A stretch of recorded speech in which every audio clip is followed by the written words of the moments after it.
It was a really big performance from the Black Ferns on the weekend. The tournament play, the time together really showed in absolutely hammering Ireland 40-0. It was a very slick performance, Jip.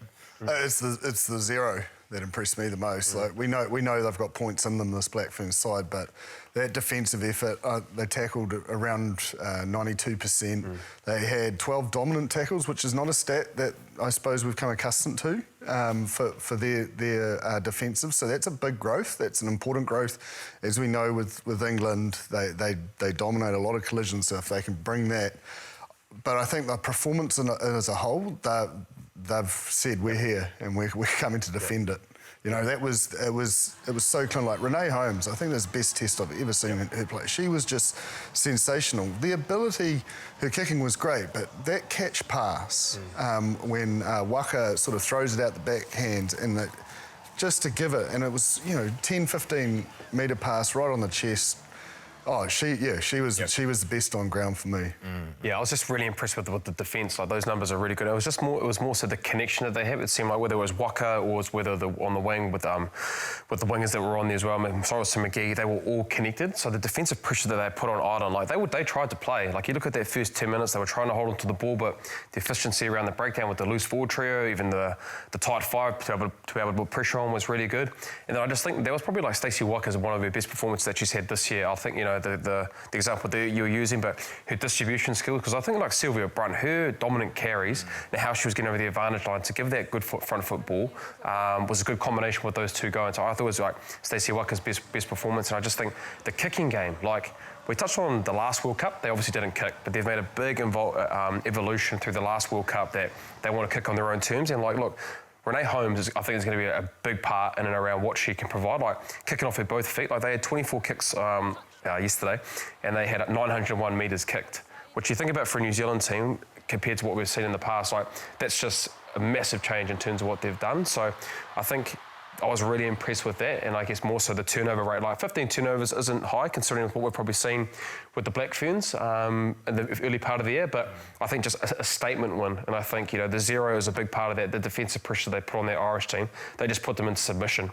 And then being able to, I guess, the impact of the players that did come on in the second half as well, they added to that whole performance at the starting 15 we're able to do in the first part of that game. To bring context to that 900 metres, kicking metres, that is a big shit. It's almost double what has been the average for them. So, like, their skill development. I think Ricky Flutie's clearly done a great job in terms of getting extra distance on the kick.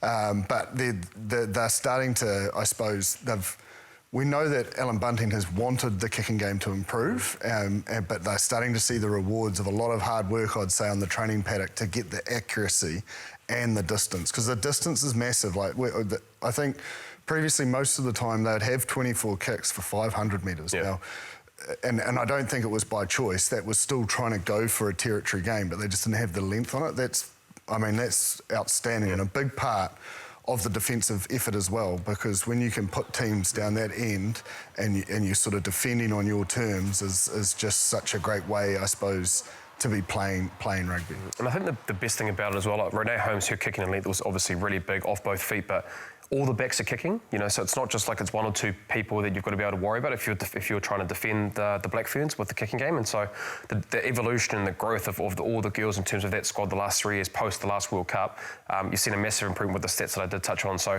that gives me confidence in knowing that with the way we are defending, if we can continue to keep having those numbers, keep winning that physical breakdown area both sides of the ball, and we can kick in our own terms to be able to then put teams under pressure. I'm forecasting for the French and kind of the English if we do get to that stage. But with what I'm seeing in and around the defensive area, the kicking game, and look, the attacking, like we're going to be great attacking. We do it, our tip play, our interplay to be able to use the ball in space with the athletes that we do have.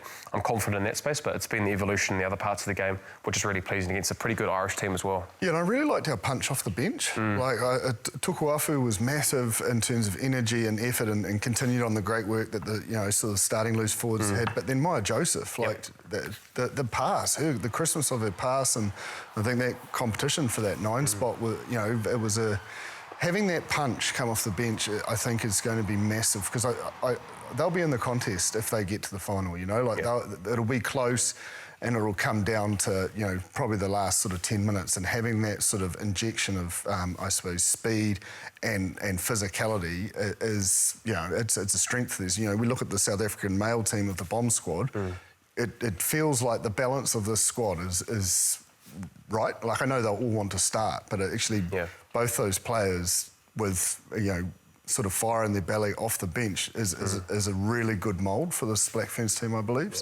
Yeah, and if they can continue to keep working on the set piece, because that's always going to probably be the biggest area when they play the French, and especially the English, whether it's defending a line-out maul, whether it's a scrum at an important time. So the bench being able to come on the last 20 minutes and understanding their roles, more so in the set piece and parity-wise, if they can continue to keep doing that, they give every chance to be able to play against England. I know there's a little bit more to go with it, and the best thing about it is that, look, we are playing, obviously, the South Africans in the quarter-final stage, which probably have had a lot of success, and they haven't probably played as much big-time rugby as we have. So if we do get past that, that's 4 games in a row that we've had, you know, some good performances. They've had an understanding of the conditions, the players, the environment, the scenario of where they are. So, yeah, it's been a very good, it's a big statement win for the Black Ferns. So really impressed with how they played on the other day. And obviously, a lot of the chat has been about Braxton Sorenson-McGee. She's only 18 years old. She's a phenomenal talent. You can see the touch background. You can see the way she draws and passes and the way that she runs with the ball.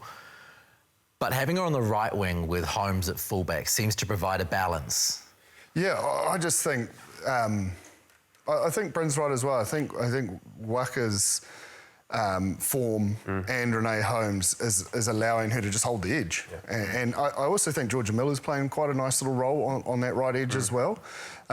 So I think the one thing that I'm impressed with Braxton, it's when you're young at these, it's easy to go looking for the ball, but in terms of their system, she holds that edge, and it's a lot harder. I know that sounds easy, but it is a lot harder to hold an edge if the ball isn't coming your way. But you need people there to try and stretch and manipulate the defence.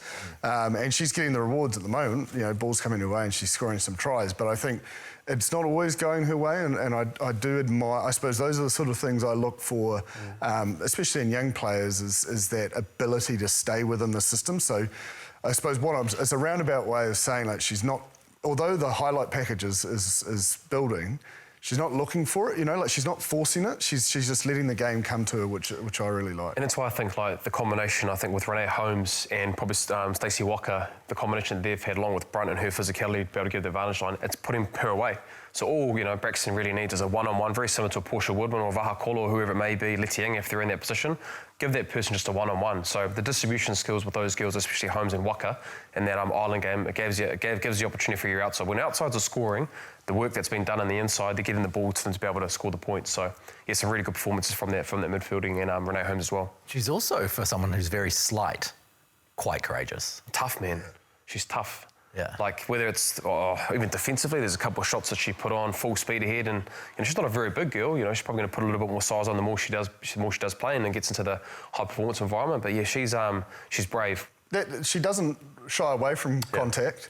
And I think maybe that's a potential growth, you know, like just not looking for the collision or just freeing up the outside a little bit earlier. But yeah, no, I think when you see her in and around that breakdown work and the wide breakdowns, like she's, you know, sort of like, not saying she's like Georgia Miller, but, you know, like she is, they're just unique, they've got a unique skill set and they might wear a winger's jersey or a flanker's jersey, but they could probably play pretty much anywhere across the park. They have a really good understanding of space. Now, the South Africans got absolutely smoked by France, and that French team looked to have an incredible balance. Yeah. I think, like, we know with the South African side, they've punched above their weight to get to this quarter-final. Yep. We've seen I suppose the Black Ferns 15 win one and lose one earlier against the Springboks. So you have to think it's critical that I think it's another statement performance. Like it's going to be a high-scoring game, but I think that will be key to keep the pressure on the other teams. You know, not just thinking, oh, this is England's to lose, basically. Yeah. The French, you know, they've got Baudin-Saint-Sou and, you know, Briard at the back. But they kick like the Black Ferns do, like long. And it seems to be the same thing for all of the top teams in men's and the women's game. More often than not, if you've kicked further than the other team, you're winning the game. Yeah. It's an interesting trend across the board, isn't it? Well, actually, we talk about in the men's game in terms of not playing too much rugby. Like if you're going to play a lot of footy in and around your area, it opens up around mistakes, a high turnover rate, breakdown penalties, and if you've got a really good line out maul where you can kick 3 points here and there, then it just builds pressure. So like the Black Ferns, with the numbers that we've touched on, we've seen it a lot with England, not just this World Cup, but previously around their kicking game and suffocating teams. So look, yeah, there's a little bit to go in terms of, I guess, with South Africa and the Black Ferns. You'd have to think we'll be able to get over that. But yeah, that French series, with that French game to come, yeah, obviously it's going to be a war of attrition, and I guess more so taking your opportunities with what we probably saw on the weekend with the All Blacks and the Springboks. Very similar. A couple of moments here and there, and hopefully we're on the better side of it. Yeah, it's hard to imagine that the Black Ferns wouldn't win that game. I think we'll see probably. Yeah. We're going to... Hopefully a statement performance to back up probably the performance against the Irish.